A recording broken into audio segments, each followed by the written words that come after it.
Selamat datang. Di video ini saya akan membahas tentang KSNK 2021, khususnya bagian 2 ya. Kita tahu KSNK ini kemarin ada 2 bagian, bagian 1 kemampuan dasar, bagian 2 kemampuan lanjut. Nah, supaya pembahasannya tidak terlalu panjang, saya hanya berfokus pada bagian 2 ya, kemampuan lanjut. Jadi soal-soal yang lebih sulit ya. Oke, untuk naskah soalnya ini sudah banyak beredar di internet ya. Jadi teman-teman bisa cari sendiri atau bisa juga lihat link yang ada di deskripsi. Di situ ada juga link untuk Jamboard yang saya pakai di sini. Oke, langsung aja kita masuk ke soal 1.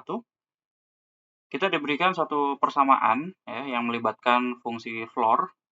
Kemudian kita diminta mencari nilai A sehingga persamaan ini jumlah semua solusinya adalah 51. Oke. Nah, mungkin saya ingatkan sedikit tentang fungsi floor. Ini artinya adalah pembulatan ke bawah ya.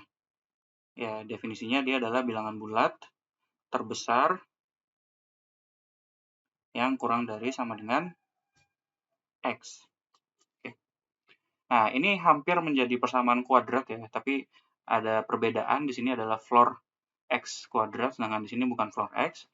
Nah, biasanya kita tuliskan X dalam dua bagian. Jadi ada bagian bulatnya dan bagian desimal. Ya.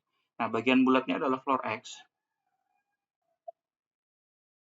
Kemudian misalkan bagian pecahannya R. Ya. Jadi di sini M adalah floor X.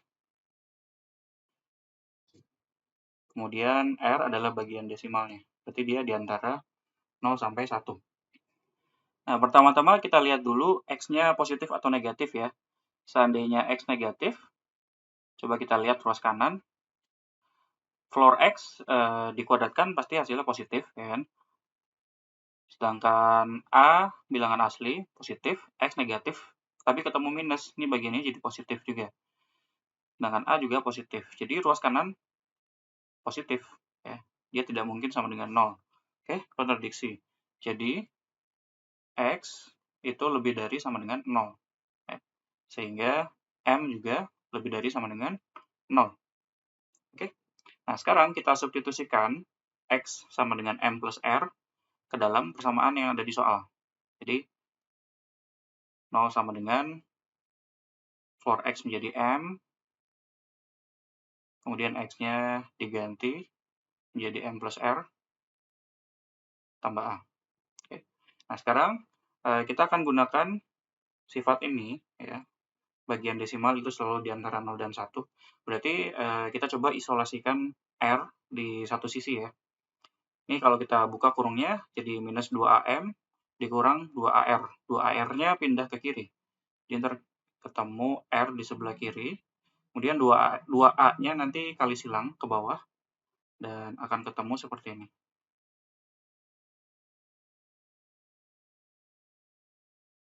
Per 2A. Oke? Nah, sekarang 0 kurang dari sama dengan R kurang dari 1. Kita masukkan R-nya.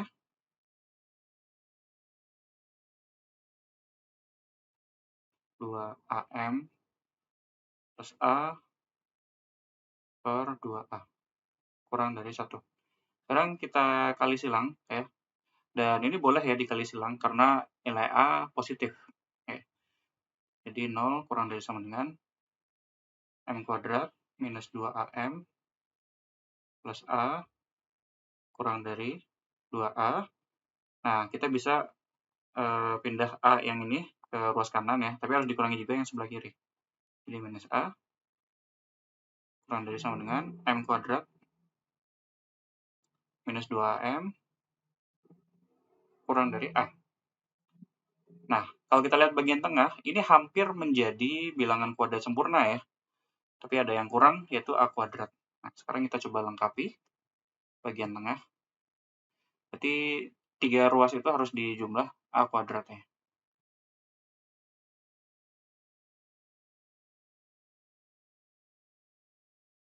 Plus A kuadrat kurang dari A kuadrat plus A. Oke, bagian tengah ini menjadi M minus A kuadrat. Oke. Nah, bagian kanan ini lebih kecil daripada A plus 1 kuadrat. Ya kan? karena A-nya positif. Jadi di sini kita pakai A-nya positif. Sedangkan bagian kiri ini lebih kecil daripada A-1 kuadrat. Nah, untuk bagian kiri ini kita gunakan A lebih dari 1. Oke, berarti M-A kuadrat adalah bilangan kuadrat sempurna yang ada di antara A-1 kuadrat dan A+1 kuadrat. Hanya ada satu kan, yaitu A kuadrat. Berarti M-A kuadrat ini sama dengan A kuadrat. Kalau kita bongkar,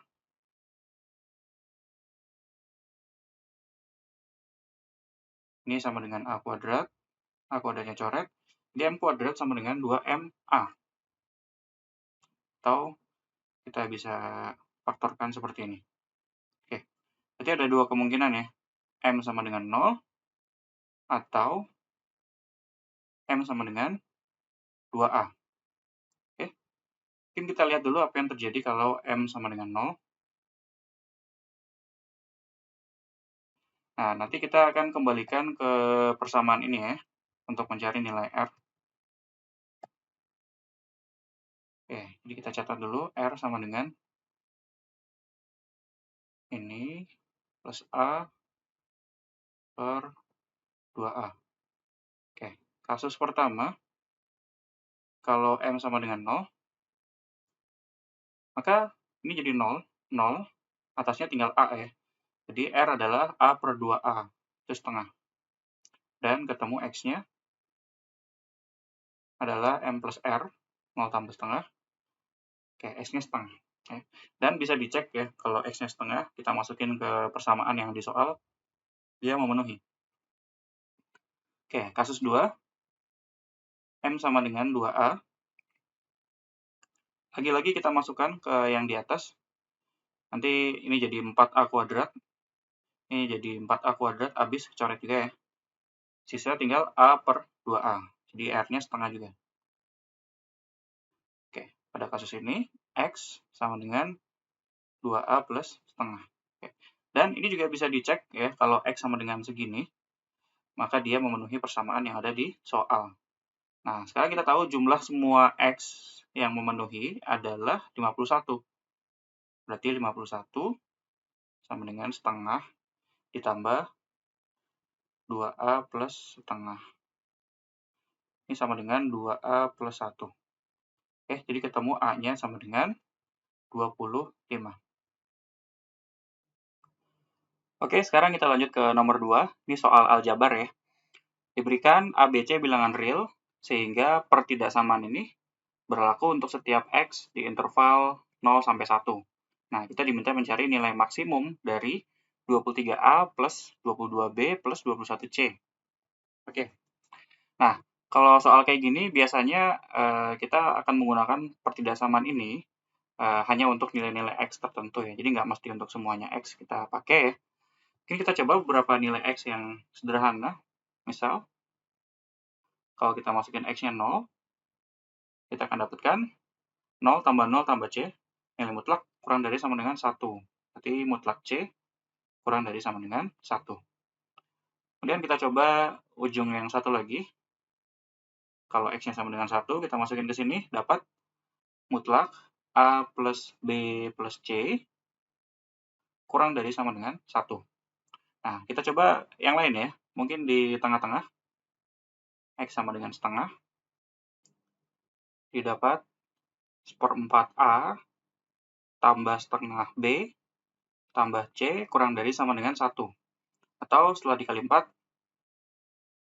jadi A plus 2B plus 4C kurang dari sama dengan 4. Oke, nah sekarang kita akan mengestimasi ekspresi ini dengan menggunakan 3 hal yang sudah kita ketahui ya. Nah, untuk melakukan itu, kita harus bisa menyatakan ekspresi ini dengan menggunakan C, A plus B plus C, dan A plus 2B plus 4C. Nah, ini bisa dilakukan mungkin dengan beberapa kali coba-coba ya. Bisa ketemu seperti ini. Jadi ini sama dengan minus yang ketiga ditambah 24 kali yang kedua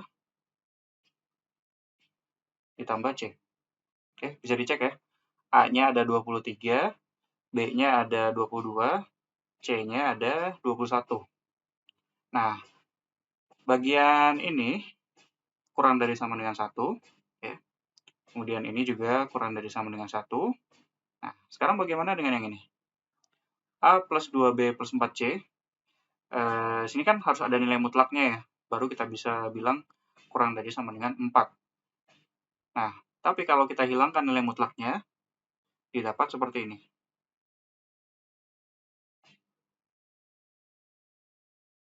Oke. Nah, kalau semuanya dikali minus 1, arahnya kebalik ya.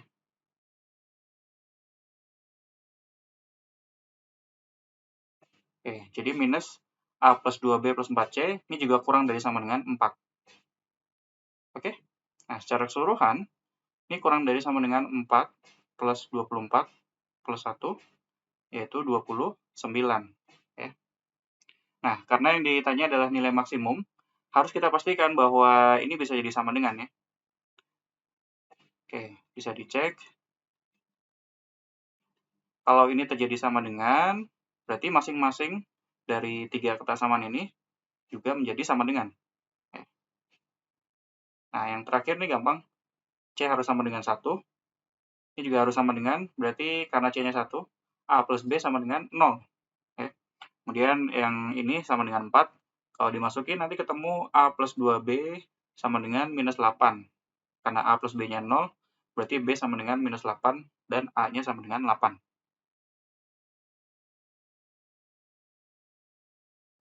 Oke, nah harus dicek kalau ABC-nya seperti ini, maka kesamaan yang ada di soal ini memang berlaku untuk setiap X di interval 0 sampai 1. Oke. Nah, kita lihat fungsi kuadrat ax kuadrat plus bx plus c, itu 8x kuadrat minus 8x plus c. Ini koefisien x kuadratnya positif, berarti dia membuka ke atas ya. Nah, kita lihat nilai minimumnya yang terjadi ketika x-nya sama dengan min b per 2a. Jadi min 8 per 2 kali 8 jadi setengah. Oke, kita cek f setengah. Oh, ini c-nya 1 ya. F setengah ini adalah 8 per 4 dikurang 8 per 2 ditambah 1. 2 min 4 plus 1 sama dengan min 1. Oke. Nah, kemudian kita harus ngecek di interval 0 sampai 1 ya. Ini tadi sudah kita lihat tengah-tengahnya ada di setengah. Tengah. Nah, kita harus cek di 0 sama 1. Ini berapa nilainya. Oke. Kita cek F0. 1. Kemudian F1 juga 1. Nah, berarti di sini ya. Oke, berarti sepanjang interval ini, dia memang berada di antara min 1 sampai 1. Ya. Jadi, ini memang memenuhi dan jawabannya adalah 29. Oke, kita lanjut ke nomor 3. A adalah bilangan asli sehingga 2 digit terakhir dari A pangkat 777 adalah 77. Nah, kita diminta mencari 2 digit terakhir dari A. Karena kita melihat 2 digit terakhir, berarti kita akan melihat modulo 100. Ya. Jadi, kita diberi informasi bahwa ini kongruen dengan 77 mod 100. Dan kita diminta mencari A kongruen dengan berapa modulo 100. Oke. Nah, kalau soal seperti ini, ya, ketika ada suatu bilangan asli dipangkatkan dengan bilangan yang besar, kita bisa menggunakan teorema Euler.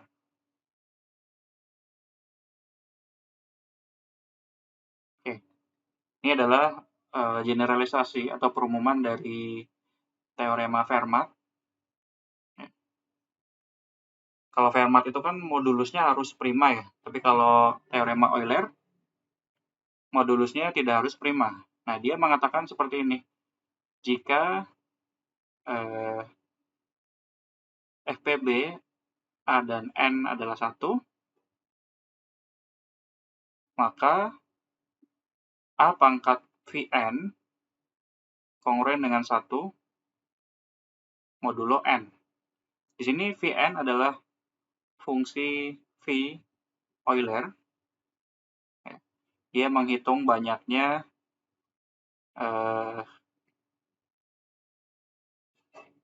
bilangan asli yang kurang dari X, katakanlah, yang kurang dari sama dengan N, dan FPB-nya 1 dengan N. Jadi dia ngitung ada berapa bilangan asli kurang dari N yang saling prima dengan N. Nah, ini definisinya, tapi ada cara untuk menghitungnya. Jadi ada suatu formula untuk Pn.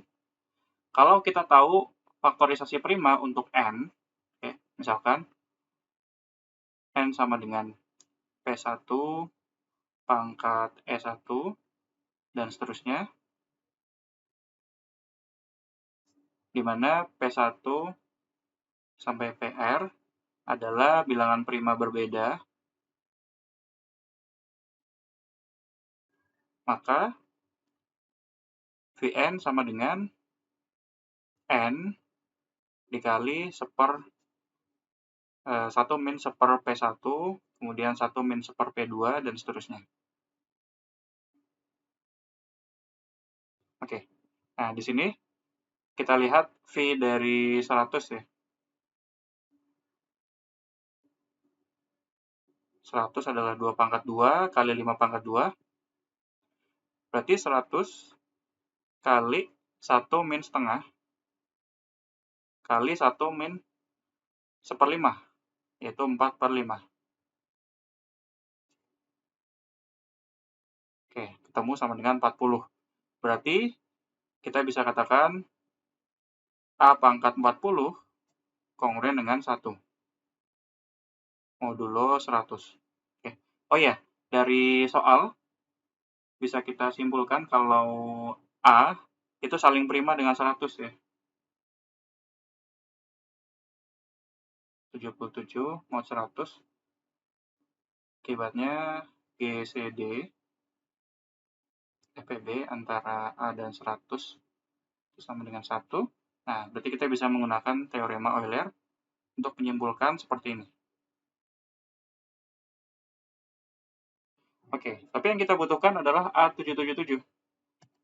Jadi kita lihat sisa pembagian 777 oleh 40. Nah, kelipatan 40 yang dekat dengan ini adalah 760 ya. Di 19 dikali 40, sisanya 17. Nah, berarti A pangkat 777 ini kongruen dengan A pangkat 40 kali 19 ditambah 17. Nah, kita gunakan sifat pemangkatan. Ini jadi A pangkat 40, habis itu pangkatin 19, jadi dikali A pangkat 17. Bagian ini kan 1 ya.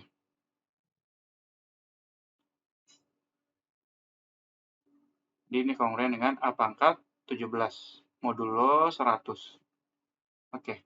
Nah, jadi kita simpulkan A pangkat 17 kongruen dengan 77 modulo 100. Oke.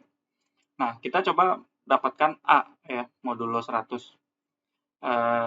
Tentu di sini pangkatnya masih tinggi ya, jadi nggak bisa langsung kita dapatkan A. Mungkin kita coba analisis secara terpisah ya, berdasarkan modulo 4 dan modulo 25. Oke, kita lihat modulo 4 ya. Karena ini berlaku modulo 100, maka dia berlaku juga modulo 4. Berarti kita punya ini kongruen dengan 77. Modulo 4 ini sama dengan berapa? 76 tambah 1 jadi 1. Modulo 4. Nah, sekarang kita gunakan teorema Euler dengan N sama dengan 4 ya. Kita cek V4. Ini adalah V2 kuadrat ya. sama dengan 4 dikali 1 min setengah sama dengan 2. Nah, berarti apa? A pangkat 2 ini kongruen dengan 1 mod 4. Oke. Nah, dari sini didapat A pangkat 17 itu adalah A pangkat 16 dikali A ya. Kongruen dengan 1.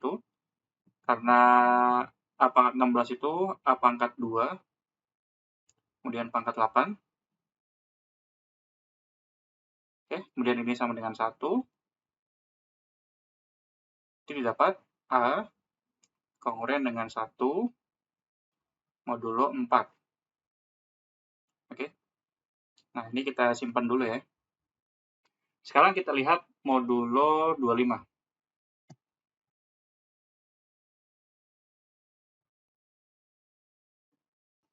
Oke, 77.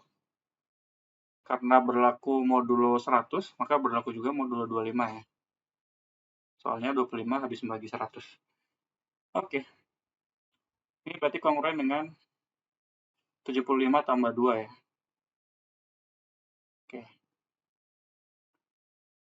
Nah, untuk mendapatkan A modulo 25, mungkin kita bisa coba pakai teorema Euler sekali lagi.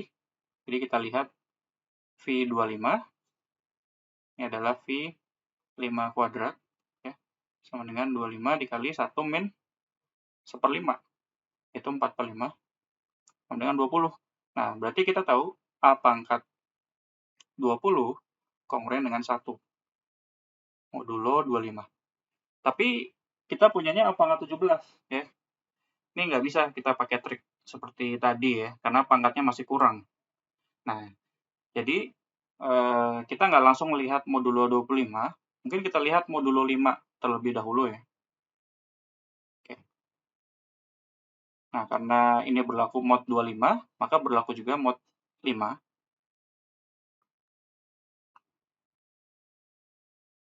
Kemudian kita gunakan teorema Euler untuk N sama dengan 5. Ini adalah 4. Ya. Jadi kita tahu A pangkat 4 kongruen 1 mod 5. Nah, A pangkat 17 ini kan A pangkat 16 kali A ya. Jadi bisa dipisah seperti ini. Ini jadi 1. Berarti disimpulkan A kongruen dengan 2 modulo 5. Nah, dari sini kita bisa dapatkan modulo 25 dengan cara memangkatkan kedua ruas ya. Jadi ada suatu lema. Ini ada kaitannya sama lifting ya. Tapi tidak sekompleks itu. Ya, versi sederhananya. Kalau kita punya X kongruen dengan Y,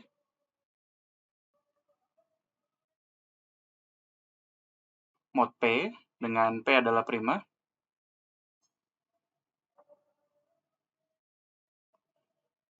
maka X pangkat P itu kongruen dengan Y pangkat P modulo P kuadrat. Oke. Jadi untuk meningkatkan modulonya, kedua ruas kita pangkatkan dengan P. Ini bisa dibuktikan dengan penjabaran binomial ya. Jadi kita tuliskan aja X sama dengan Y tambah PZ, lalu pangkatkan kedua ruas dengan P. Oke. Nah, jadi dari sini A pangkat 5 kongruen dengan 2 pangkat 5 modulo 25. Ya. Ini 32 mod 25 itu 7. Ya. Oke, nah sekarang kita nyatakan A pangkat 17. Ini sama saja A pangkat 5 pangkat 3, A pangkat 15 dikali A kuadrat. Oke. Nah, ini jadi 7 pangkat 3 kali A kuadrat. Oke. Nah, ini kongruen dengan 77. Berarti kita bisa coret 7-nya, ya, sehingga didapat 11 kongruen dengan 7 kuadrat, 49 A kuadrat. Nah, 49 modulo 25, dia adalah 50 dikurang 1, berarti kongruent dengan min 1 ya. Berarti A kuadrat kongruent dengan min 11, yaitu 14 modulo 25. Oke. Nah, mungkin kita coba rangkum dulu ya apa yang sudah didapat. A kongruent dengan 2 modulo 5 dan A kuadrat kongruent dengan 14 mod 25. Nah, dari sini kita bisa misalkan A adalah sama dengan ya, bukan kongruen, 2 ditambah 5B. Nah, kalau kita kuadratkan, ini jadi 4 plus 20B plus 25B kuadrat. Nah, modulo 25 ini kongruen dengan 14. Kita bisa coret 4-nya, jadi 20B. Nah, 25, mod 25 ini hilang. Oke, jadi ini kongruen dengan 10. Berarti 20B kongruen dengan 10 mod 25. Nah, sekarang kita bagi kedua ruas dengan 5. Ini menjadi 4B kongruen dengan 2. Tapi karena di dalam modulusnya ini ada faktor 5 juga, maka ini berubah menjadi mod 5. Ya, 25/5. Nah, dari sini didapat 4 itu kan kongruen dengan min 1 ya, mod 5. Berarti B kongruen dengan min 2, yaitu 3 modulo 5. Nah, jadi kita bisa menuliskan B sama dengan 3 plus 5C. Sehingga kalau kita kembalikan ke A, dapat 2 plus 5 kali 3 plus 5C, yaitu 17 plus 25C. Oke? Nah, sekarang kita kembalikan ke modulo 4 ya. Kita gabung dengan modulo 4. Kita tahu A kongruen dengan 1 mod 4. A-nya 17 plus 25C kongruen dengan 1 mod 4. Oke, satunya pindah ruas, jadi 16. 16 kongruen dengan 0 mod 4. Kemudian 25 itu kongruen dengan 1 mod 4. Jadi ketemu C kongruen dengan 0 modulo 4. Artinya C adalah kelipatan 4. Dan bisa dimisalkan 4D. Nah, sekarang kita kembalikan lagi ke A. 17 plus 25C. C-nya 4D. Berarti ini adalah 17 plus 100D. Nah, berarti 100D ini kan tidak punya digit puluhan dan satuan ya. 00. Berarti ini adalah 2 digit terakhir di A. Oke, jadi untuk soal ini jawabannya adalah 17. Oke, sekarang kita masuk ke nomor 4 ya. Diberikan sebuah barisan AN seperti ini dengan B-nya ganjil dan diketahui GCD antara AN dan AN plus 1 ini sama dengan GCD AN plus 1 dan AN plus 2 untuk setiap bilangan asli N. Nah, kita diminta mencari nilai B terbesar yang mungkin. Oke, untuk menggunakan informasi ini, kita harus bisa mencari bentuk lain ya, yang lebih mudah gitu untuk digunakan. Nah, untuk tujuan itu kita akan menggunakan sifat GCD. Jadi ini ada kaitannya sama algoritma Euclid. Ya. GCD X dan Y ini sama dengan GCD X min Y dan Y. Ya, atau plus juga bisa. Jadi intinya kita bisa mengurangi salah satu bilangan atau menjumlahkan dengan bilangan yang satu lagi ya, tanpa mengubah GCD-nya. Nah, kita terapkan ke sini.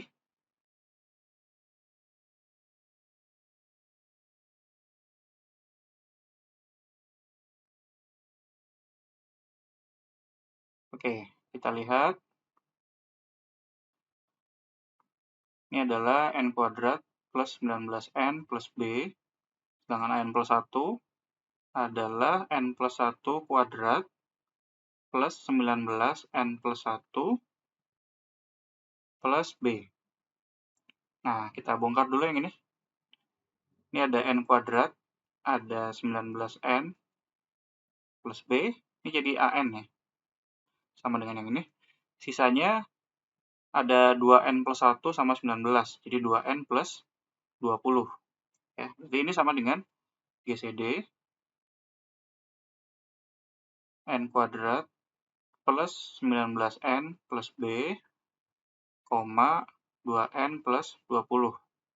Nah, ini adalah 2 kali n plus 10. Ya. Kalau kita perhatikan, b itu kan ganjil ya. Sedangkan n kuadrat plus 19n ini kongruen dengan n kuadrat plus n modulo 2. Berarti ini genap nilainya. Nah, jadi nilai an adalah genap tambah ganjil, yaitu ganjil. Berarti sebetulnya kita bisa hilangkan faktor 2 di sini. Ya. Karena di dalam sini tidak ada faktor genapnya, ya. Ini ganjil. Berarti ini kongruen sama dengan GCD ini dan n plus 10.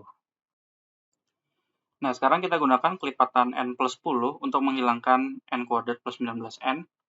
Jadi ini sama dengan n plus 10, mungkin dikali n plus 9 ya. Nah, sisanya 90.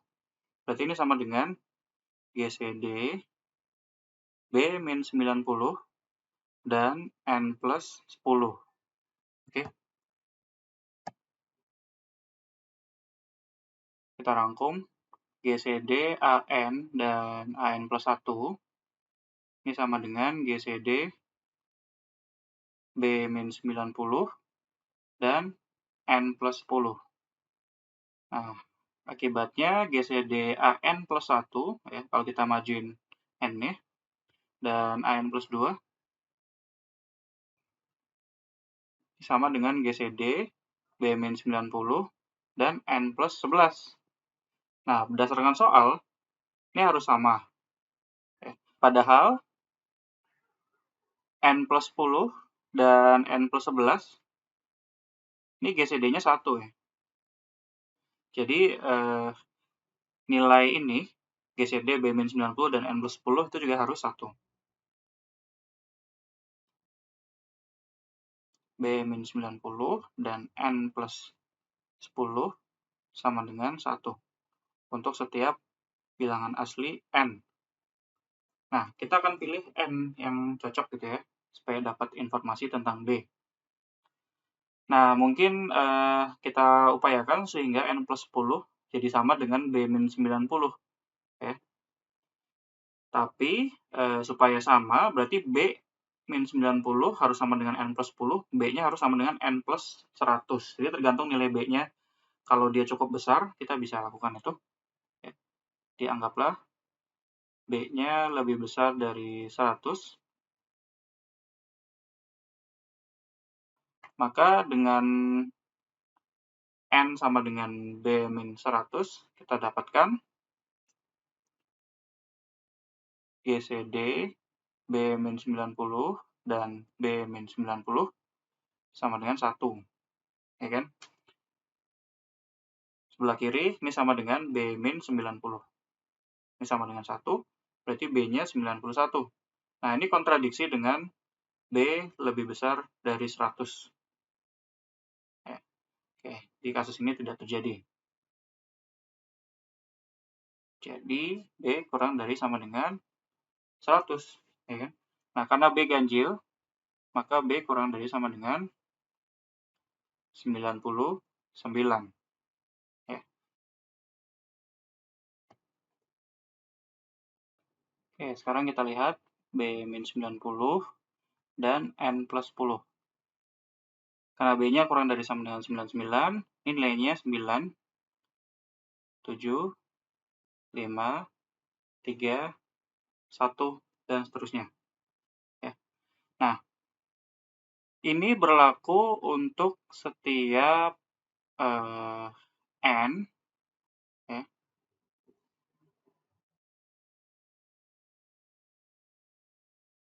Berarti harusnya sih B-min 90 sama dengan 1 ya. Karena N plus 10 dan N plus 11 ini kan dua bilangan yang berurutan, GCD-nya 1. Nah, kalau ini 9,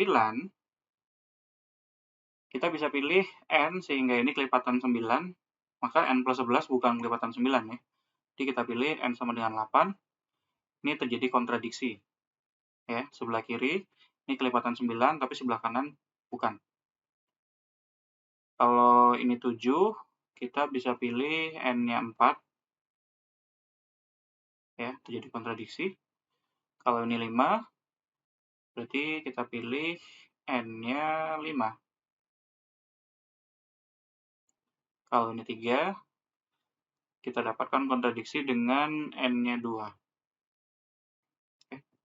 Nah, kalau ini 1, maka otomatis sebelah kiri 1, sebelah kanan 1. Ini selalu berlaku. Berlaku untuk setiap N. Oke. Jadi, kalau yang bawahnya ini kan lebih kecil ya, B-nya. Berarti yang paling besar B-nya adalah ini.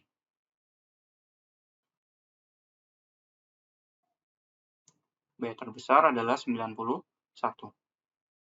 Oke, kita lanjut ke nomor 5 ya. Ini soal geometri nih. Diberikan segitiga ABC dengan panjang sisinya 678. Kemudian I adalah perpotongan ketiga garis bagi. Nah, kita diminta cari AI kuadrat. Oke, kita gambar dulu.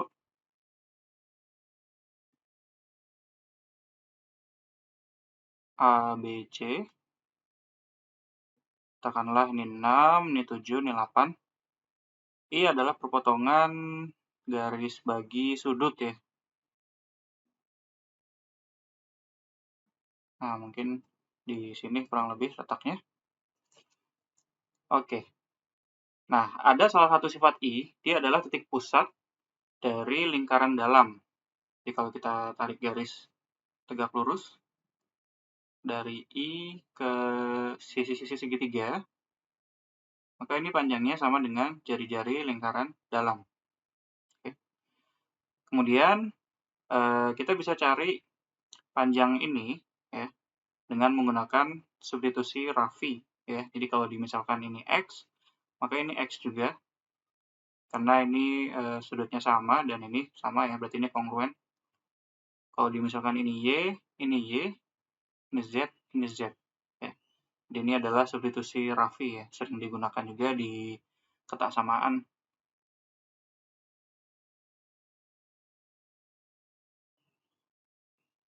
Sama dengan 7,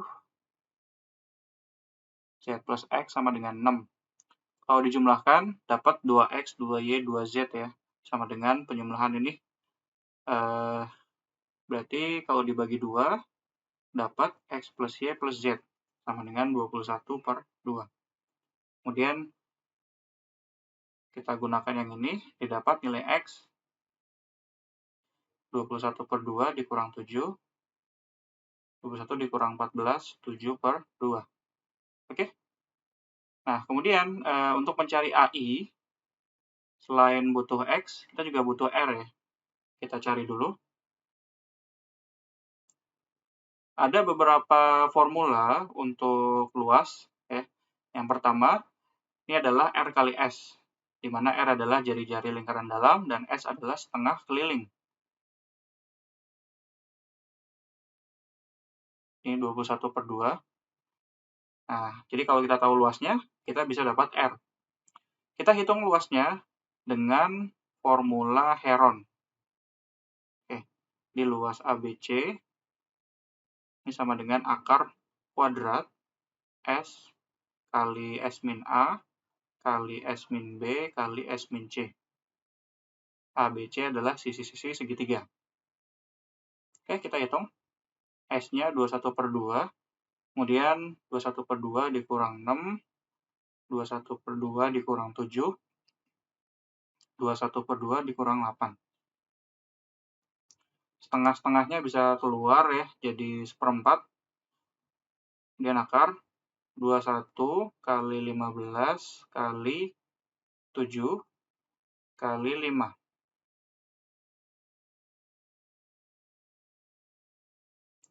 Oke, oh ini 9 ya, sorry. 21 dikurang 12, 9. Oke, kita bisa keluarin 3, kemudian 7 juga bisa keluar, sisanya ada 3 sama 5 di dalam akar. Jadi 21/4 kali akar 15. Ya. Nah, ini sama dengan R kali S,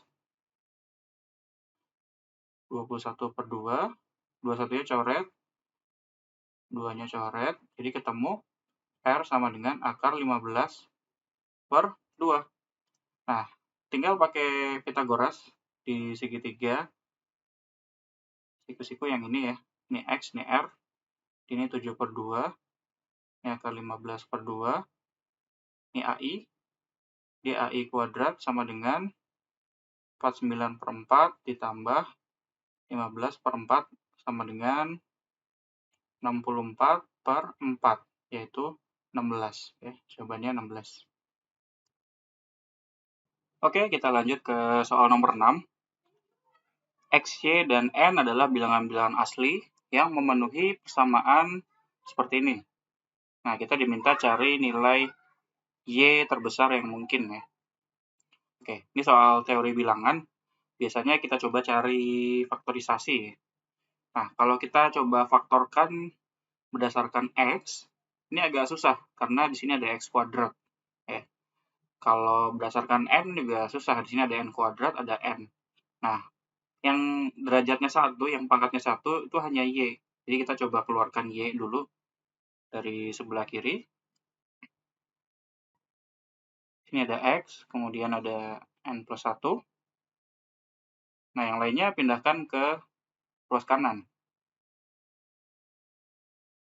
Dikurang X kuadrat plus 2X. Oke. Nah, sekarang ini hampir jadi kuadrat sempurna ya. Tinggal ditambahkan 1. Jadi kita pinjam 1 dari sini. Jadi 253. Ini X kuadrat plus 2X plus 1, yaitu X plus 1 kuadrat. Nah, jadi ketemu kayak gini. N kuadrat minus X plus 1 kuadrat plus 253. Ini bisa difaktorin ya. Jadi N plus X tambah 1 sama N minus X tambah 1. Tambah 253. Nah, ternyata ini sama dengan faktor yang ada di sebelah kiri. Jadi ini kita pindah ruas. Kita keluarin X plus N plus 1 dikali Y dikurang ini. Ya, ditambah X plus 1 dikurang N. Sama dengan 253. Nah, kita lihat pemfaktoran dari 253. Ini adalah 11 kali 23. Jadi tinggal dicek aja ya untuk semua kemungkinannya. Mungkin untuk mempermudah, kita misalkan ini A, maka ini adalah Y tambah A dikurang 2N. Oke. Nah, kita bagi kasus. Oh ya, pertama, A, ini kan penjumlahan dari 3 bilangan asli ya, berarti minimal 3. Nah, ini nggak mungkin 1. Jadi, mungkin kita lihat kalau A-nya 11, maka yang satu lagi adalah 23. Oke, kalau kita kurangin yang bawah dengan yang atas, didapat Y minus 2N sama dengan 12, Y sama dengan 2N plus 12. Nah, tapi dari sini, 11 sama dengan A, A-nya itu X plus N plus 1, ini lebih dari sama dengan 2 plus N, karena X-nya bilangan asli ya. Berarti didapat N kurang dari sama dengan 11 min 2, yaitu 9.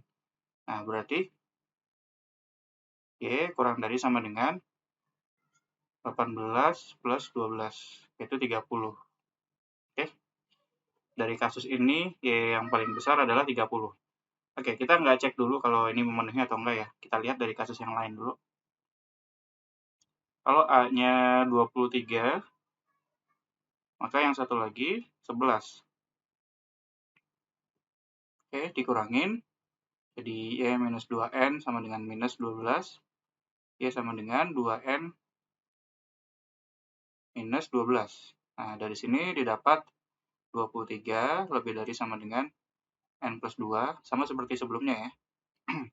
Berarti N kurang dari sama dengan 21, dan Y kurang dari sama dengan 2 kali 21, 42 minus 12, 30. Nah, ini juga Y maksimalnya 30. Sekarang kita cek satu lagi. Kalau A-nya 253,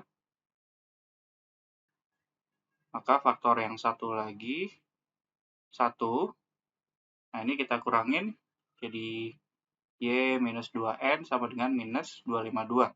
Atau Y sama dengan 2N minus 252.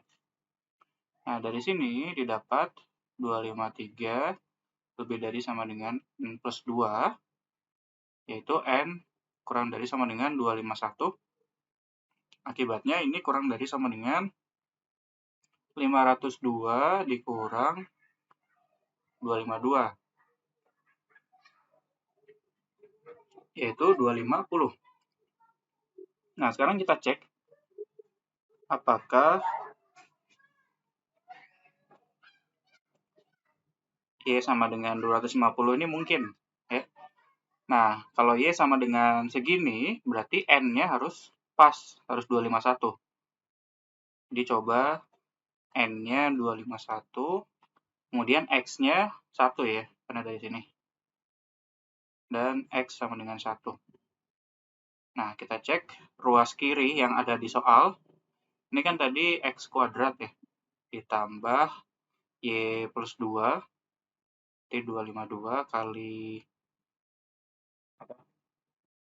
X dikali 1, ditambah N plus 1 kali Y dikali 250. Nah, ini sama aja 251 plus 1 kali 251 min 1 ya. Berarti ini sama dengan 1 tambah ini jadi 253 ditambah 251 kuadrat min 1. Jadi 251 kuadrat plus 252.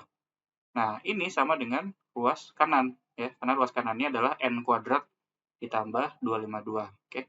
Berarti Y terbesar yang mungkin ini memang 250.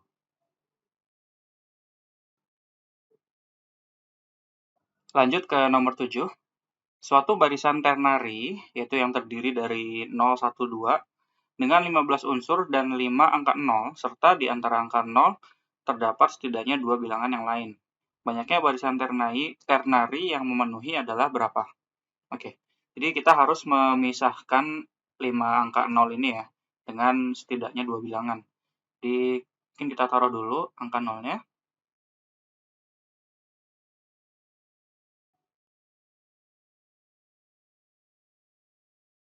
Oke, nah misalkan banyaknya angka di sela-selanya ini adalah A, B, C, D, E, F, ya.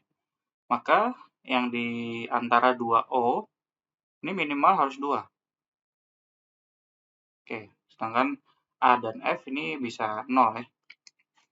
Oke, selain angka 0 ada 10 unsur yang lain. Jadi penjumlahan semua bilangan ini A plus B plus C sampai F adalah 10. Nah, karena B, C, D, E masing-masingnya lebih dari sama dengan 2, kita bisa kurangi 2 dari masing-masingnya. Jadi bisa dimisalkan B adalah 2 plus B aksen gitu ya. C adalah 2 plus C aksen, dan seterusnya. Nanti dapat seperti ini. D aksen sama E aksen. Oke, ditambah F. Nah, masing-masing dikeluarin 2, berarti ada 8 sebelah kiri. Kita coret dari 10 yang di kanan, itu tinggal 2. Nah, ini masing-masingnya adalah bilangan cacah. Berarti kita bisa gunakan teorema de Moivre.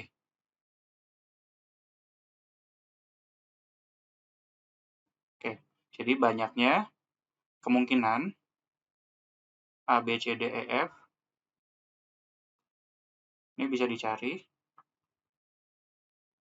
yaitu 2 ditambah plusnya ada berapa? Itu 2, 3, 4, 5, kombinasi 2. Jadi 7 kombinasi 2, itu 7 kali 6 bagi 2, sama dengan 21. Oke. Nah, ini baru banyaknya cara menentukan jumlah atau banyaknya bilangan di masing-masingnya ya, ada berapa gitu. Nah, tapi kita harus mengisi bilangan-bilangan itu juga. Oke. Jadi untuk 10 bilangan, ini diambil dari 1 atau 2 ya. Jadi saya tafsirkan 5 angka 0 di sini maksudnya adalah tepat 5 ya. Karena kalau bisa 6, 7, atau seterusnya mungkin agak rumit ya, sedikit lebih rumit. Oke. Nah, jadi ada 2 pangkat 10 untuk mengisi 10 bilangan itu. Oke, jadi jawabannya adalah 21 dikali 2 pangkat 10. Oke. Nomor 8, ini soal kombinatorik lagi. Banyaknya pemetaan dari A ke B dengan 9 dan 10 memiliki prapeta adalah berapa? Jadi prapeta itu adalah X di domain yang dikirim ke 9 atau 10. Nah, di sini lebih mudah kalau kita hitung komplement ya. Jadi kita akan pakai komplement. Pertama kita hitung yang tanpa syarat.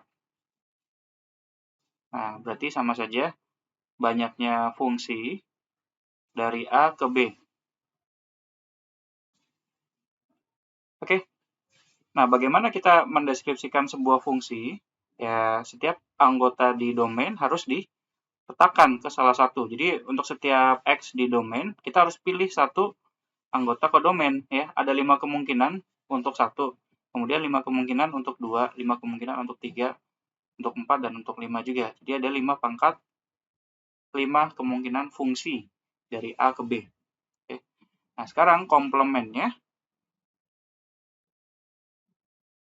adalah 9 atau 10 ada di luar range. Okay. Nah, kita hitung yang 9 ada di luar range. Ini sama dengan banyaknya fungsi dari A ke himpunan B, tapi 9-nya dihapus. Okay. Jadi 6, 7, 8, 10. Nah, untuk setiap anggota A ada 4 kemungkinan, berarti ada 4 kali 4 kali 4 sebanyak 5 kali. Okay. Begitu juga yang 10 ada di luar range, ini hampir sama. Ya, banyaknya 4 pangkat 5 juga.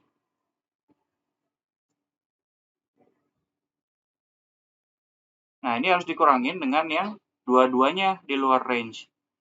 Ini sama dia banyaknya pemetaan dari A ke 678, yaitu 3 pangkat 5. Ya, jadi jawabannya 5 pangkat 5 dikurang 2 kali 4 pangkat 5 ditambah 3 pangkat 5, yaitu kalau dihitung ya 1320. Oke, kita lanjut ke soal nomor 9. Banyak maksimal ubin 3 kali 1 yang dapat diletakkan pada papan 109 kali 21, demikian sehingga tidak ada 2 ubin yang saling menumpuk dan tidak ada 2 ubin yang bersentuhan. Di sudut juga tidak boleh. Adalah berapa? Nah, jadi yang dimaksud tidak bersentuhan, ini bukan hanya tidak berbagi sisi ya. Jadi bukan hanya seperti ini, yang tidak boleh, tapi bersentuhan seperti ini juga tidak boleh ya. Nah, ini ada beberapa asumsi yang saya buat tentang soal ini. Jadi asumsinya ubin 3 kali 1 itu bisa diputar ya. Kalau 3 kali 1 kan berarti 3 baris, 1 kolom. Jadi bisa seperti ini atau seperti ini. Dan saya asumsikan sisi-sisinya harus paralel dengan sisi-sisi papan, jadi nggak boleh miring gitu ubinnya. Nah, kemudian bagian 2 ini sebenarnya agak-agak ambigu ya. Tidak bersentuhan itu apakah jaraknya harus 1 gitu, misalnya 1 petak, apakah harus seperti ini gitu ya. Kan papan 109 kali 21 ini bisa dibagi jadi petak-petak gitu ya. Nah, jadi misalnya di sini tidak bersentuhan itu berarti harus jauh gitu di sini. Atau boleh ngelintasin petak, misalnya boleh seperti ini. Nah, ini jawabannya bisa berbeda ya. Kalau ubinnya bisa diletakkan melintasi petak, ini saya belum tahu jawabannya seperti apa. Jadi saya asumsikan bahwa tidak bersentuhan itu jaraknya minimal harus 1 petak ya. Atau mungkin lebih dari 1 petak ya kalau tidak kalau secara diagonal seperti ini. Oke, dengan asumsi itu saya coba jawab pertanyaan nomor 9 ini. Nah, jadi kesulitannya memang di nomor 2 ya. Jadi kalau kita menaruh suatu ubin, ini kayak menciptakan suatu zona di sekeliling ubin itu yang tidak bisa dimasuki oleh ubin yang lain. Nah, jadi tergantung letak ubinnya ada di mana, bentuk zonanya itu juga berbeda-beda. Kalau ubinnya terletak di pojok, maka zona yang harus bebas ubin itu seperti ini bentuknya. Kalau di pinggir, tapi bukan di pojok, maka bentuknya seperti ini. Ya. Sedangkan kalau di bagian dalam atau interior, ini sekelilingnya tidak boleh ada ubin. Nah, ini ada 3 tipe zona yang harus kita perhatikan ya. Ini kan agak-agak rumit ya. Nah, triknya, jadi gini, kita tidak melihat ubin 3x1 atau 1x3, tapi kita perbesar ubinnya. Jadi kita perbesar ubinnya menjadi ini ya, kita perbesar sebanyak setengah unit. Jadi ini setengah, ini juga setengah, bukan 3,5 ini ya, setengah. Begitu juga yang ini, panjangnya setengah, yang ini setengah. Jadi 3x1 atau 1x3 sekarang menjadi 4x2 ya. Nah, tujuannya apa ditambah setengah gini? Jadi kalau ada 2 ubin yang sudah diperbesar dan bersentuhan, ya misalkan seperti ini, karena dia bersentuhan dengan ubin lain, maka ubin di bagian dalamnya itu otomatis tidak bersentuhan. Jadi kita nggak perlu khawatir dengan ubin di bagian dalam. Ya. Kita cukup pastikan bahwa ubin bagian luarnya itu tidak bertumpuk. Ya. Nah, tetapi kalau kita perbesar seperti ini, nanti ubin tipe 1 dan tipe 2 ini akan keluar dari papannya. Ya. Jadi papannya harus kita perbesar juga.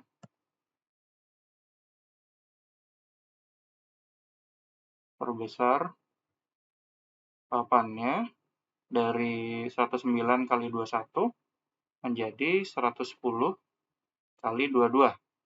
Jadi seperti tadi, kita perpanjang sebanyak setengah unit di semua sisi. Oke, sorry ini agak susah gambar garis lurus. Ini yang aslinya, kemudian digedein.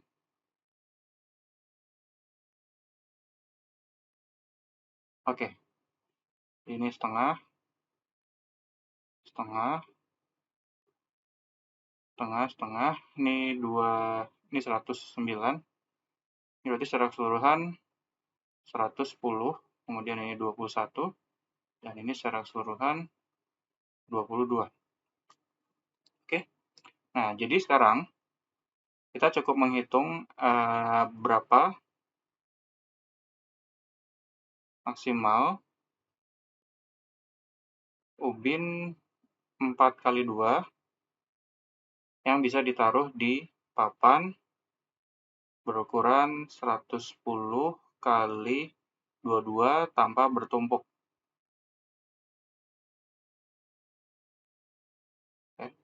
Tapi boleh bersentuhan. Nah, ini lebih mudah. Oke, kita hitung aja luasnya. Luas total dari papan yang diperbesar ini adalah 110 dikali 22, sedangkan luas satu ubin yang diperbesar adalah 8. Nah, ini kan spread 55 kali 11, 605 bagi 2, ini 302,5. Jadi banyaknya ubin, ini kurang dari sama dengan segini. Nah, karena banyaknya ubin adalah bilangan bulat, jadi dia tidak bisa lebih dari 302. Nah, tinggal ditunjukkan kalau 302 ubin itu bisa terjadi.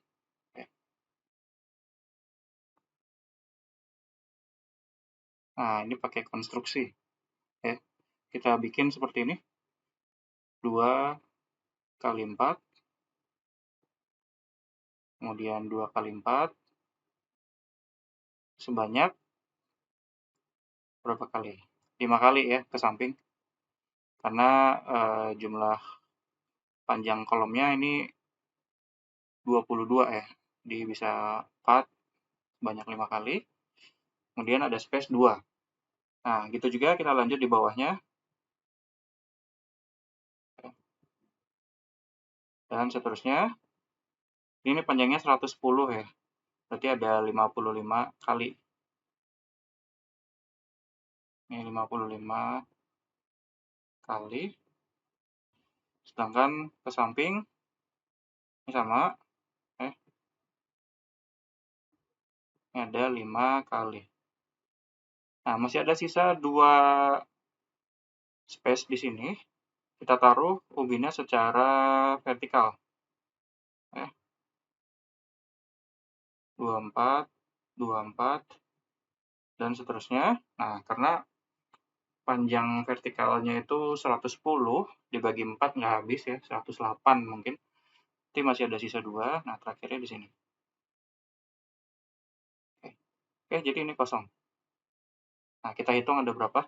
Bagian yang ini, berapa tadi, 108 dibagi 4 ya, jadi 27. Total ubinnya, total banyaknya ubin, berarti 55 kali 5, ditambah 27. 250 tambah 25, 275, tambah 27, sama dengan 302. Jadi 302 bisa ya. Oke, akhirnya kita masuk ke soal terakhir, nomor 10. Ini soal geometri ya. Jadi ada sebuah segitiga ABC, siku-siku di C. Kemudian ada setengah lingkaran W1, W2, W3. Kemudian ada garis DE yang sejajar dengan BC. Nah, setengah lingkaran W1 ini menyinggung garis BA di sini, kemudian menyinggung garis DE, dan menyinggung setengah lingkaran W3. Kemudian setengah lingkaran W2 menyinggung garis AB dan juga garis DE. Oke. Nah, diketahui 2 kali panjang AC tambah 5 kali panjang BC sama dengan 5 kali panjang AB. Kemudian, misalkan jari-jari lingkaran yang kedua, R2, dibagi R3, ini jari-jari lingkaran W3, sama dengan K per 25. Nah, pertanyaannya, berapa nilai K? Oke.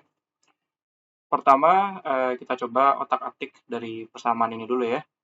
Ini kan segitiga siku-siku ya. Jadi kalau kita lihat rasionya, kita bisa dapat persamaan trigonometri. Jadi kita lihat 2AC per AB tambah 5BC per AB sama dengan 5. Kita lihat AC per AB itu adalah sin B. Sedangkan BC per AB adalah cos B. Sama dengan 5. Jadi 2 sin B sama dengan 5 dikali 1 min cos B. Nah, kita gunakan identitas sin 2x sama dengan 2 sin x cos x, lalu cos 2x sama dengan 1 min 2 sin kuadrat x. Jadi dengan x-nya sama dengan b per 2 ya. Di sin b bisa kita tulis sebagai 4 kali sin b per 2 cos b per 2 sama dengan 5 kali 1 min cos 2x itu sama dengan 2 sin kuadrat x. Jadi ini 2 sin kuadrat b per 2. Sin b per 2-nya bisa kita coret. Jadi, kemudian ini kali silang ya, 4 per 10 sama dengan sin b per 2 per cos b per 2. Nah, ini sama dengan tangen b per 2. Jadi tangen b per 2 adalah 2 per 5. Oke, nah dari sini kita bisa dapat tangen b. Jadi lagi-lagi kita pakai identitas trigonometri. Tangen 2x ini sama dengan 2 kali tan x per 1 minus tan kuadrat x. Jadi tan B adalah 2 kali tan B per 2, di 2 kali 2 per 5, dibagi 1 min 4 per 25. Jadi 4 per 5 dibagi 25 dikurang 4, 21 per 25. Pindah ke atas, jadi ini coret 5, 20 per 21. Nah, jadi sebenarnya panjang BC sama AC itu kita tahu ya rasionya. Oke, jadi kalau digambar kita tahu panjang sisi-sisinya.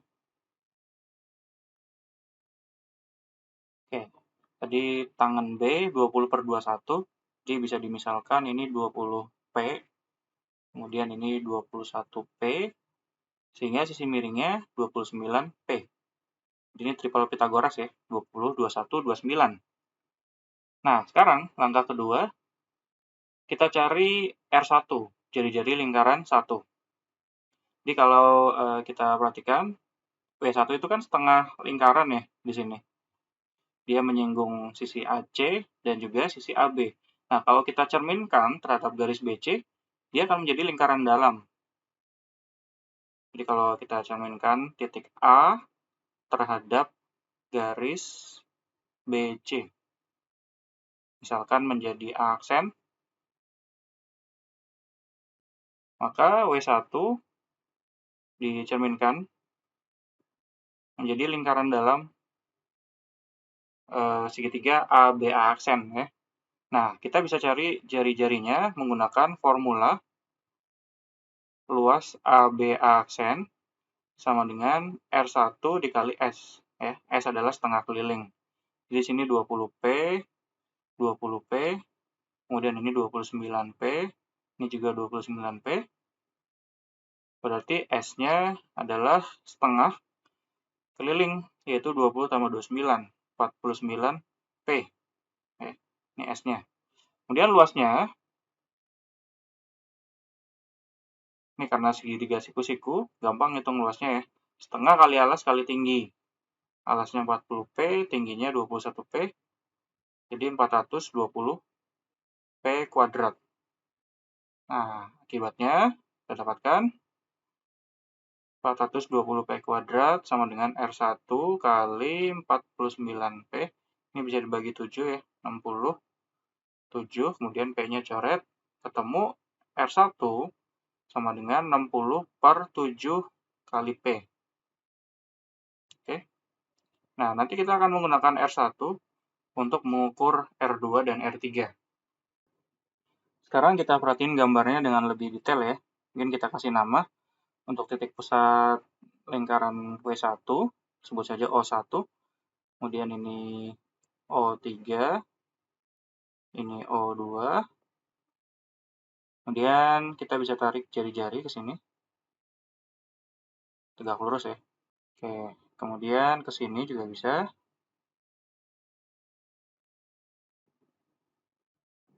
Ini panjangnya R1, R1, ini R1, ini R1. Nah, BC itu kan panjangnya A, sehingga dari sini panjangnya adalah A dikurang R1. Nah, oke. Kemudian ada lagi yang saya kita tarik garis dari O1 ke O3 ya. Ini panjangnya R1 plus R3. Oke, ini R3, ini R3. Dari sini ke sini berarti ini kan R1 ya. Dari C ke sini sama dengan dari sini ke sini R1. Jadi dari C ke O3 panjangnya adalah R1 minus R3. Oke.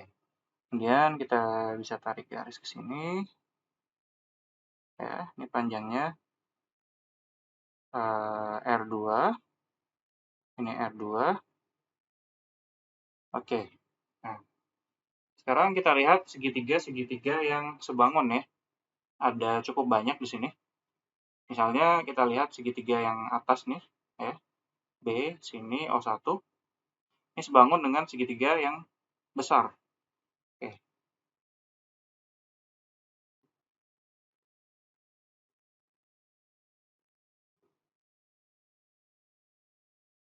BCA. Nah, ini 20P. Ini 21P. Ini 29P. Sebangun dengan BO1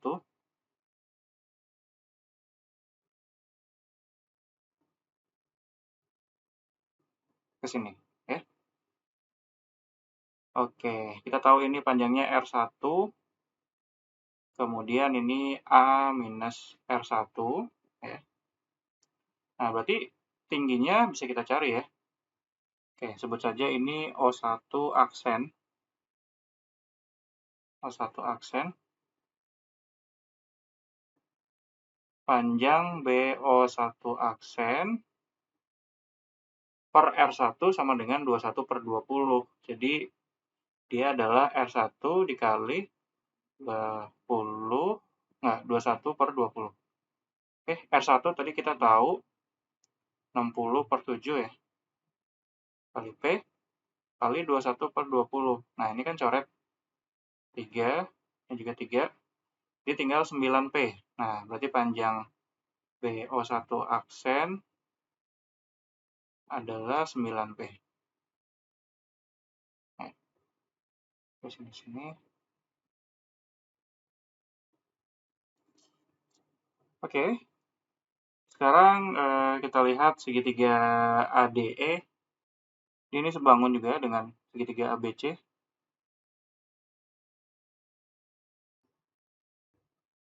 ADE. Panjang AE ini sama dengan panjang AC dikurang C ke sini, CE ya. Jadi B dikurang R1. Nah, jadi kita bisa cari panjang DE. Ya. DE per B min R1 sama dengan 21 per 20. Berarti kali silang sama dengan ini dikali 21 per 20. Ya. Nah, B-nya 20P, R1-nya 60 per 7P. Nanti bisa dicari ketemunya 12P. Ya. Oke, ini DE 12P. Kemudian karena panjang ini R1, maka kita bisa cari panjang ini dan ini. Ya. Ini kan sama ya, karena garis singgung. Berarti, apa ya, katakanlah ini O1 double aksen. Jadi akibatnya D O1 double aksen. Ini sama dengan 12P dikurang R1.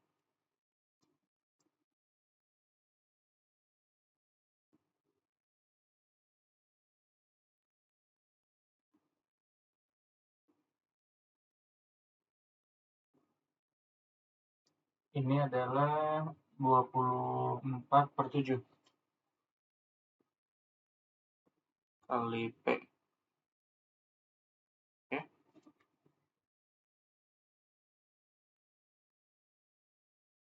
Oke, jadi ini 24/7 P. Nah, panjang AD bisa kita cari ya, atau kita pakai ini aja. Ini misalkan O2 aksen, garis DE dan DO2 aksen ini kan garis singgung ya terhadap lingkaran W2. Jadi panjangnya sama, DO2 aksen sama dengan panjang DE, yaitu 12P.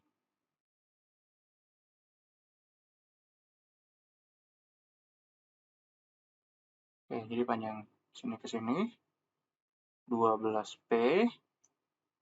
Oke, sekarang untuk nyari AO2 aksen, kita pakai kesebangunan ya, untuk menghubungkannya dengan R2. Di segitiga ABC, ini lagi-lagi sebangun dengan segitiga A, O2, dan O2 aksen. Ya, jadi ini tingginya R2. Kita bisa cari AO2 aksen. Ya, ini per R2 sama dengan 20/21, berarti sama dengan R2 dikali 20/21. Ya. Oke, kita belum tahu R2-nya berapa. Justru itu yang mau kita cari. Ya. Oke. Nah, kalau di total, ini sama dengan panjang C. Ya kan? Panjang C kita tahu 29P. Nah, dari situ kita dapat R2. C sama dengan BO1 aksen kemudian O1 aksen D ditambah DO2 aksen ditambah O2 aksen A. C-nya 29P, ini 9P tambah 24/7P tambah 12P tambah 20/21 kali R2. Nilai R2 ya setelah diotak-atik adalah 24/5 kali P. Ya. Nah, terakhir kita cari R3 ya. Kita lihat segitiga yang sebelah kiri bawah, ya, pojok kiri bawah. Ini ada segitiga siku-siku. Panjang alasnya R1 min R3. Sisinya R1, kemudian diagonalnya R1 plus R3. Kita pakai Pitagoras untuk menyatakan hubungan antara R1 dan R3. Dari situ nanti ketemu R3.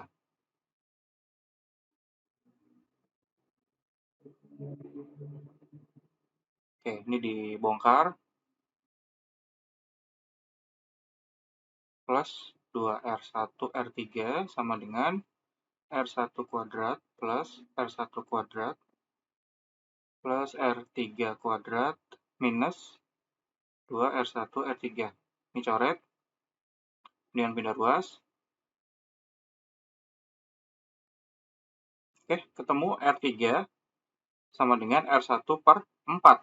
Nah, R1-nya tadi 60/7P, berarti ini adalah 15/7 kali P. Oke, dari sini ketemu R2 per R3 sama dengan 24/5 dibagi 15/7 atau 24 kali 7 per 15 kali 5. Coret 3-nya di 8, 5. Ini sama dengan 56/25. Nah, berarti K sama dengan 56. Oke. Sekian pembahasan KSNK 2021 kemampuan lanjut. Terima kasih untuk teman-teman yang sudah nonton. Sampai ketemu lagi di video selanjutnya ya. Kalau kalian suka video ini, silakan like, subscribe, komen, dan bagikan ke teman-teman kalian. Oke, terima kasih.